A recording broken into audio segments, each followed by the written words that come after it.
Ang kwentong ito ay hango sa totoong buhay. Karanasan ito ni Pamilo. Taong 1976, Rizal, Laguna.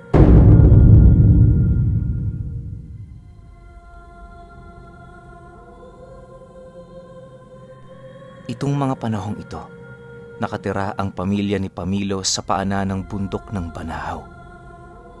Bagaman malayo sa baryo, natutunan na nila roong makibagay sa kapaligiran. Kahit payak lang ang kanilang pamumuhay, ni minsan hindi sila roon nakaramdam ng gutom.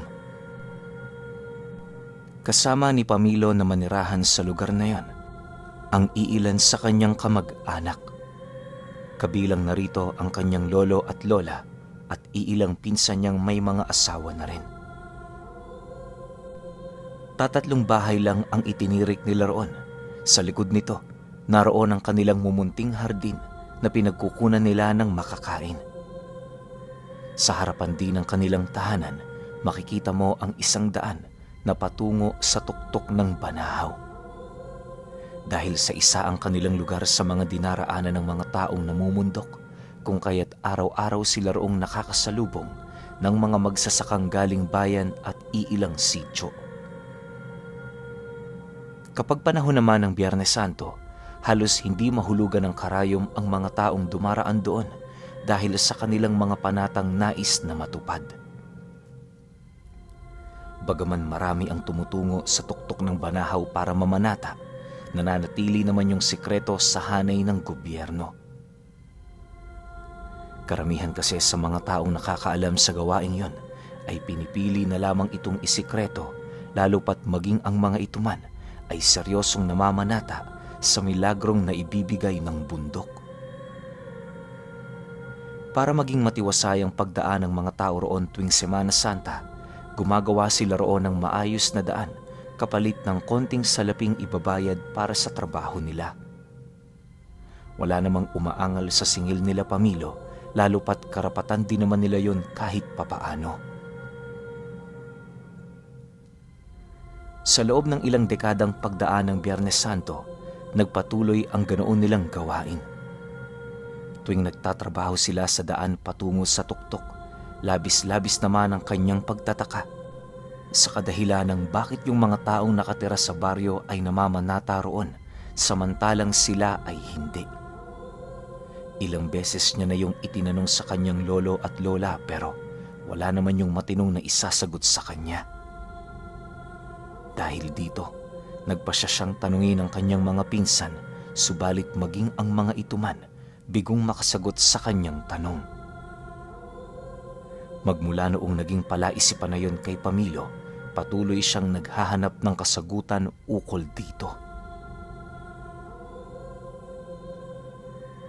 Isang hapon, habang nagbibiyak siya ng kawayan, sakto naman ang pagdating ng pinsan niya, dala-dala ang mga nasalok nitong tuba.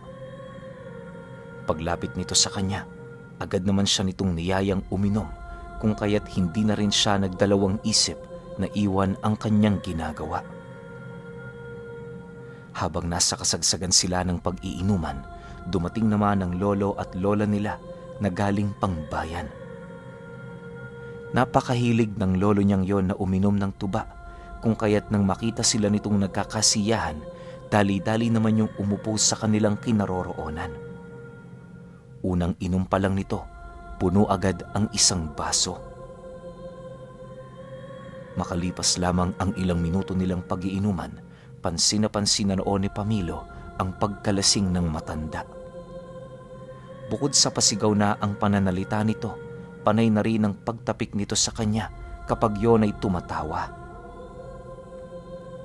Dahil dito, bigla namang pumasok sa kanyang isipan na tanungin ng matanda ukol sa kawalan nila ng pananampalataya sa bundok. Nang marinig naman yon ng kanyang pinsan, agad din naman yung tumahimik gawa ng maging ito man, hangad na marinig ang isasagot ng lolo nila. Pagkarinig naman ng matanda sa kanyang sinabi, ngumisi lang naman yun sa kanya habang sumasagot ng, Ang pananampalataya sa Banahaw ay para lamang sa mga mahihina. Matagal na panahon na tayo niyang hindi saklaw. Alam mo kung bakit, Pamilo? Dahil sa mga alaga namin ng lola mo.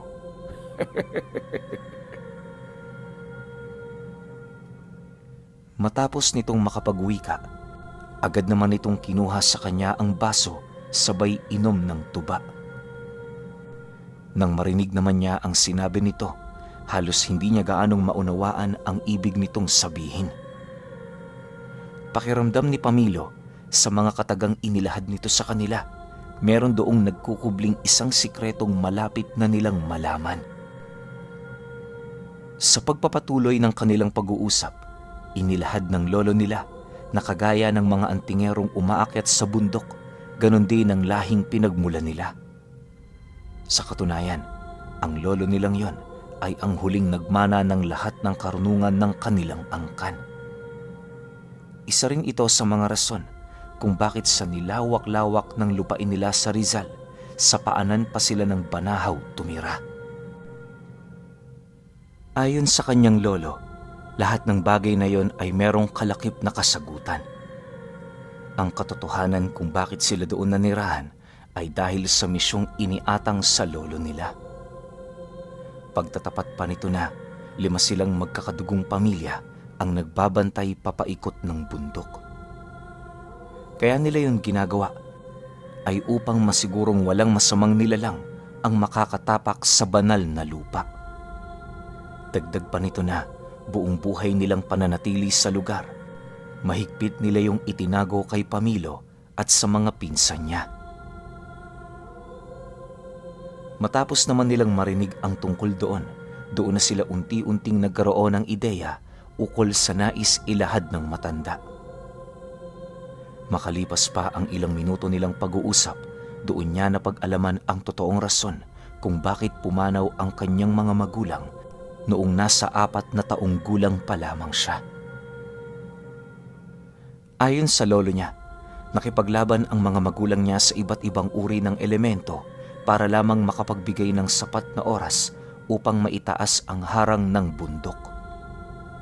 Ang sakripisyo ng mga ito ang nagdulot ng kanilang kapayapaan ilang taon na ang nakakaraan. Pagkalahad naman ng lolo nila ng tungkol dito, agad naman yung tumayo habang nagwiwika sa kanila ng, Kayo na lang ang umubos niyan. Mauna na ako sa inyong pumasok. Nang marinig naman nila ang sinabi nito, minabuti naman nilang wag nang umimik. Alam kasi noon nila Pamilo, inilhad na sa kanila ng lolo nila ang mga bagay na kinakailangan nilang malaman. Sa paglalim ng gabi, nagpatuloy ang kanilang pag-iinuman. Nang maubos na nila noon ang nakuha nilang tuba, saka pa lamang sila noon nagdesisyon na matulog.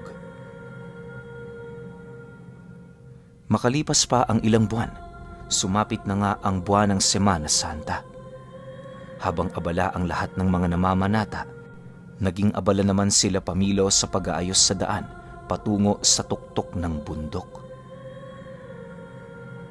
Pagsapit ng unang araw ng buwan ito, meron na silang mangilan-ngilang taong napapansin na papaakyat na sa lugar. Inaasahan naman nila ang bagay na yon, lalo pat taon-taon, ganun talaga ang nagiging sitwasyon. Matapos nilang maisaayos ang daan, agad naman silang gumawa ng barong-barong na kanilang pagpapahingahan.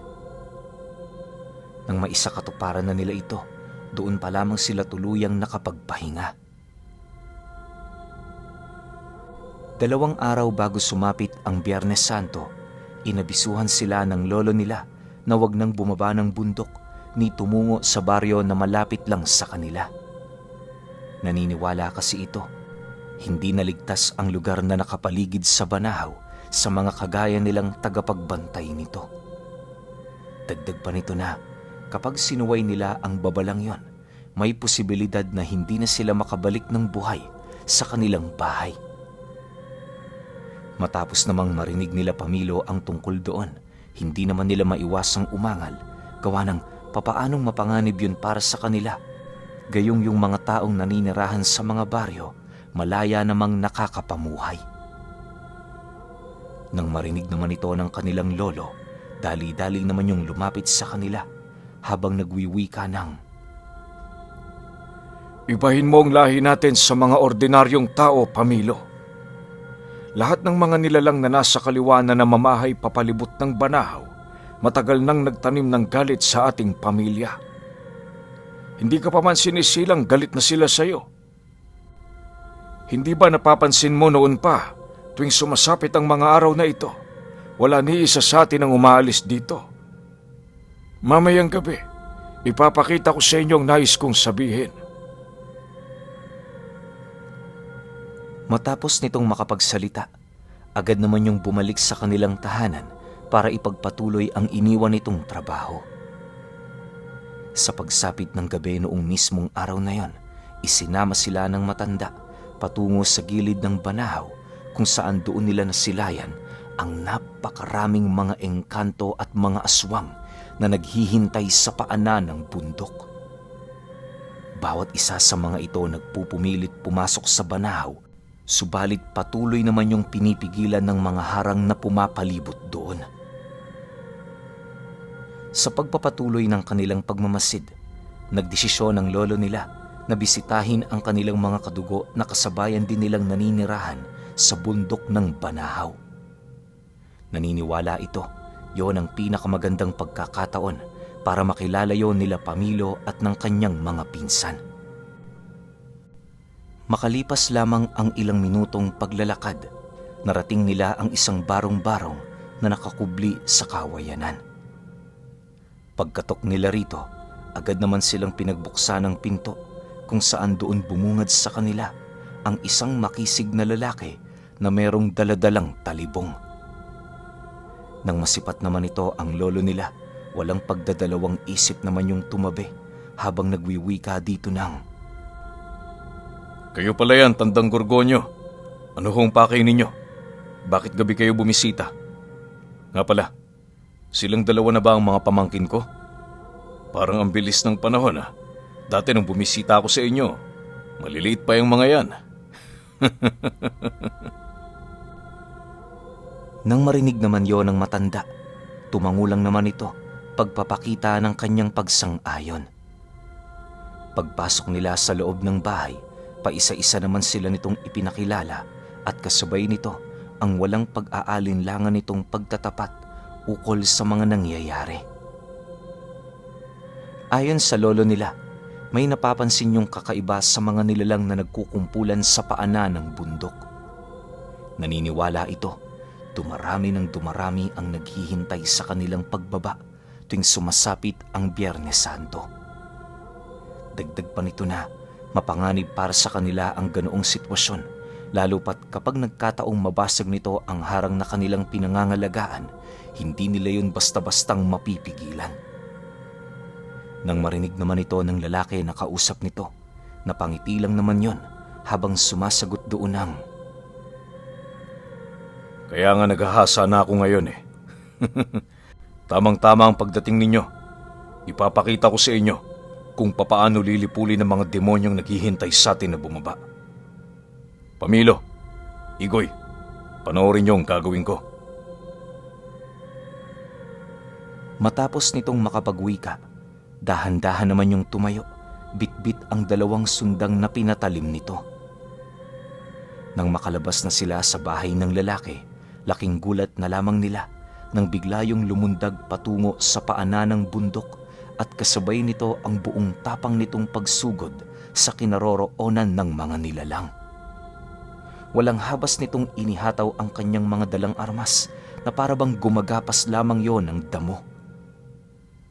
Kahit napapalibutan na yon ng napakaraming mga elemento, hindi yon sapat para tuluyan nitong mapigilan ang lakas ng lalaki.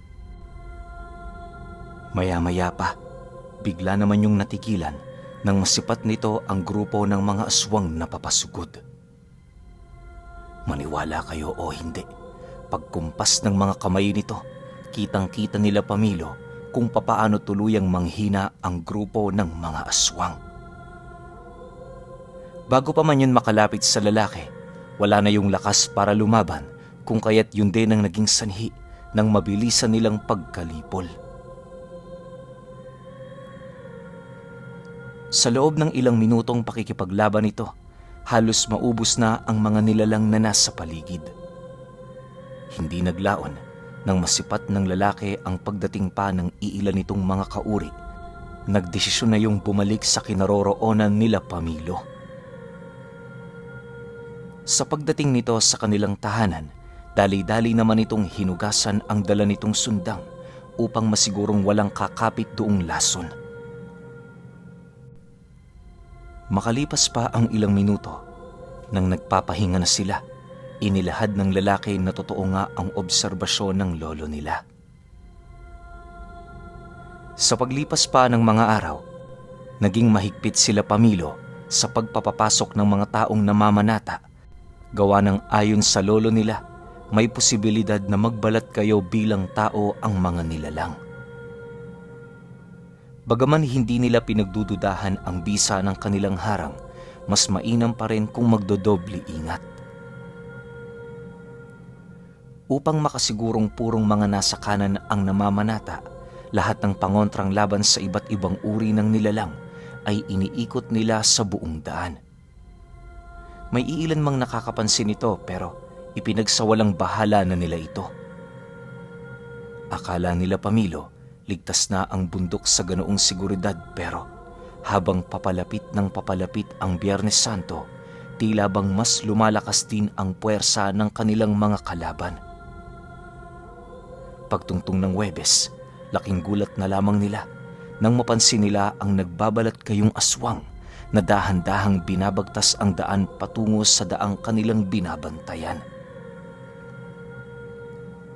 Nang mapansin naman yon ng lolo nila, agad naman yung dumikit sa kanilang kinaroroonan upang maghintay ng pagkakataon para dakpin ang nilalang na yon. Alam kasi nilang hindi sila doon maaaring basta-bastang gumawa ng eskandalo, lalo pat maraming dumaraang namamanata.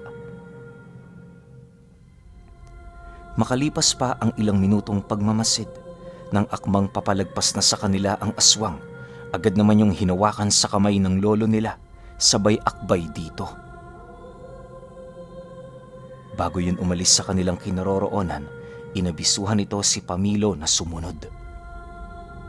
Nang marinig naman niya ang sinabi nito, dali-dali naman siya doong lumapit upang hindi na sila mapansin ng karamihan. Sa pagdating nila sa likurang bahagi ng kanilang bahay, agad namang binitawan ng lolo niya ang aswang, sabay tadyak sa dibdib nito. Matapos yan, paulit-ulit naman nila itong sinindak hanggang sa dumating ang puntong tuluyan na yung makaramdam ng takot sa buong katawan. Ang lakas naman ng lobong dumaan dito. Taga saan ka? Ano ang pakay mo sa bundok? Paninindak na tanong ng lolo niya sa nilalang. Nang marinig naman yon ng aswang, bigla naman yung lumuhod sa kanilang harapan habang patuloy yung nagmamakaawa. Ayon dito, kahit ayaw niyang gawin ang bagay na yon, napipilitan siyang gawin ito sa kadahilan ng hangad niyang bumalik sa pagiging isang ordinaryong tao. Dagdag pa ng nilalang, ilang taon na din niyang tinitiis ang ganoong sumpa, kung kaya't magmula noong nalaman niya ang milagrong na ibibigay ng bundok Banahaw, hindi na siya nagdalawang isip na pumunta roon. Pagtatapat pa nito sa kanila na siya na lang din ang natitira sa pamilya nila, gawa ng karamihan sa mga kadugo niya, pinatay na ng mga maninilang antingero. Dahil sa kagustuhan niyang wag mapaslang ng mga antingerong yon, hangad niyang alisin sa kanyang dugo ang sumpa ng pagiging isang aswang. Matapos naman itong marinig ng lolo ni Pamilo, dali-dali naman yung dumukot ng punyal sa kanyang bewang, sabay gilit sa leeg ng nilalang na yon na parabang isa itong baboy na kakatayin. Pagbagsak nito sa lupa, agad naman yung nangisay, habang paulit-ulit na humihingi sa kanila ng tulong. Mapanlin lang ang mga aswang, Pamilo. Kapag nakatagpo ka ng katulad ng demonyong ito, gawin mong nararapat. Ituring mo silang patay na dahil ni minsan walang himalang makapagbabalik sa kanila. Ang mga taong naging aswang, kailan may hindi na makakabalik sa mga ordinaryo nilang buhay. Pero may mga iilang proseso na talaga namang ipinagbabawal. Wika ng lolo niya sa kanya. Dagdag pa nito na, bagaman may mangilan-ngilang antingerong may kakayahang lumusaw ng sumpa nito, hindi yun basihan upang maghanap rin sila ng paraan para yon ay tulungan. Nang marinig naman ni Pamilo ang tungkol dito, patuloy lang naman siyang nagmamasid habang nananatiling tahimik. Maya-maya pa, pagbalik nila sa daang binabantayan nila, mas naging mahigpit ang kanilang pagbabantay. Akala nila yun na ang huling aswang na makakapasok sa paanan ng bundok, pero sa pagsapit ng gabi ng pagkabuhay, habang nagpapahinga sila, bigla naman silang nagising nang makarinig sila ng kakaibang huni sa paligid. Bago pa man noon makabangon si Pamilo, rinig na niya ang kanyang lolo na panayang pagmumura sa labas ng bahay. Pagsilip niya sa bintana, nasipat niya yung may daladalang sulo at sundang. Maya't mayari ng pagmasid nito sa mga puno na parabang meron doong nagtatagong nilalang. Sa paglabas nila ng kanyang pinsan, doon bumungad sa kanila ang 3 aswang na nakatayo sa sanga ng puno. Bawat isa sa mga ito, paulit-ulit na nag-aangil na parabang naghihintay lang yon ng pagkakataon upang sumugod. Maya-maya pa, nang masipat nila Pamilo ang pagbuka ng pakpak ng mga nilalang na yon, napilitan naman silang magtago sa gilid ng kanilang tahanan. Ang lolo naman nila, na natili sa bakuran, naghihintay sa pagsugod ng mga nilalang. Sa isang iglap, nasipat na lamang nila itong bumulusok habang mabilisang nagpapalit anyo. Bago pa man yung tuluyang makalapit sa lolo nila, bumungad sa kanila ang 2 uwak kasama ang isang dambuhalang paniki. Paglapit nito sa kinaroroonan ng kanilang lolo, walang habas naman yung pinagtatataga ng matanda, subalit dahil sa likse at kakayahan nitong lumipad, kung kaya't walang kahirap-hirap namang naiilagan ng mga nilalang ang mga ataking yon. Hindi naglaon nang umatrasyon ng bahagya, doon na ito nagkaroon ng pagkakataon para lumapag sa lupa. Pagpalit ng anyo nito, kitang-kita naman nila ang pagngisi ng mga nilalang habang nagwiwika sa kanila ang isa sa mga ito ng, "Hindi mahalaga kung nabigo kami ngayong taon. Masyado nang humina ang harang ng Banahaw. Ang una naming misyon, lipulin ang mga pesting taong nangangalaga rito. Kapag wala na kayo, magagawa na namin ang lahat ng aming gusto." Nang marinig naman yon ng matanda, pilit naman yung tumutol sa nais mangyari ng nilalang na yon. Dala ng galit nito, hindi pa man natatapos ang pagsasalita ng aswang, walang habas naman niya yung sinugod at pinagtatataga. Sa puntong yon, tumulong na rin sila Pamilo upang masigurong hindi malalagay sa mapanganib na sitwasyon ang kanilang lolo. Makalipas pa ang ilang minutong pakikipaglaban nila, mabuti na lang dumating yung lalaking pinuntahan nila noong nagdaang araw. Nang masipat naman ng mga aswang ang pagdating nito, tila bang nabaling roon ang kanilang atensyon. Imbis na pagtulungan nilang patayin ng matanda, pinili nilang sugurin ang lalaking yon bago pa ito tuluyang makalapit sa kanila. Subalit dahil sa kanilang ginawa, mas lalo lamang nilang pinaikli ang kanilang mga buhay. Bago pa man kasi nila mapagtulungan ang kakilala ng lolo nila Pamilo, nakaramdam sila ng matinding panghihina sa kanilang mga katawan.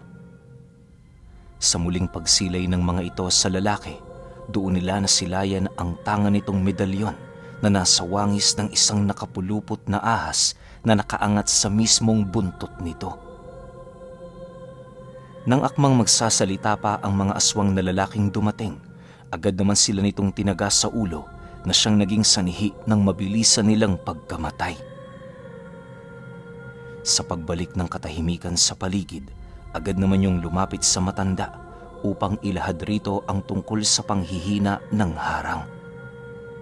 Nang mapag-alaman naman nila Pamilo ang tungkol doon nila napagtanto na totoo nga ang sinabi ng mga aswang na yon.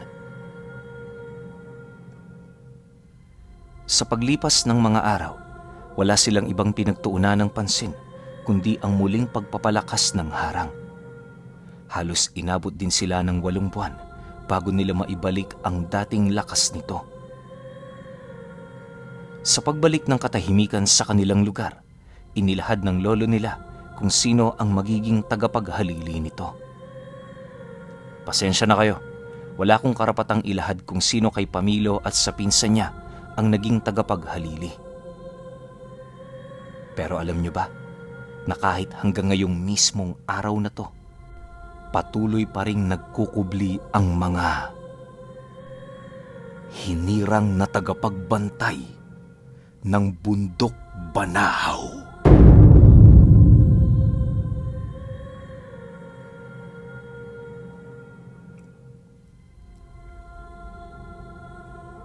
Okay, opinion ko sa kwento. Ang galing, no? Alam nyo ba meron tayong series dito tungkol sa bundok Banahaw kung bakit nagkaganyan yung bundok na yan? Parang nagkaroon ng connection dun, di ba? Yung kwento natin tapos tong mga hinirang na tagapagbantay ng bundok ng Banahaw. Sobrang angas nito. Ang kaso nga lang, hindi siya naging series no? Pero obvious naman na hindi si Pamilo siguro yung naging tagapagbantay, no? Kasi nakapagpadala siya sa atin ng kwento niya O yung pinsan niya nagpadala nito kasi nakalagay dun sa email, anonymous So, medyo mapapaisip tayo kung sino sa kanilang dalawa o pwedeng sila pareho pero alam nyo yun, hindi na lang talaga nagpakilala. Kasi kung pakikinggan nyo na maigi yung kwento, dun sa bundok Banahaw, merong nakapaligid na 5 pamilya. So, di ba pwedeng bawat isa sa pamilya na yun, pagpalagay na nating merong isang ihirang na tagapagbantay. So 5 yun. So malaki yung posible na itong 2 to hinirang din. Yung 3 hindi natin alam. Pero sayang lang talaga kasi hindi siya naging series. Ang ganda sana nito. 'Di ba? Nung ako nai-imagine ko na kunyari si Pamilo pinili ng lolo niya, yung pinsan niya pinili ng lalaki.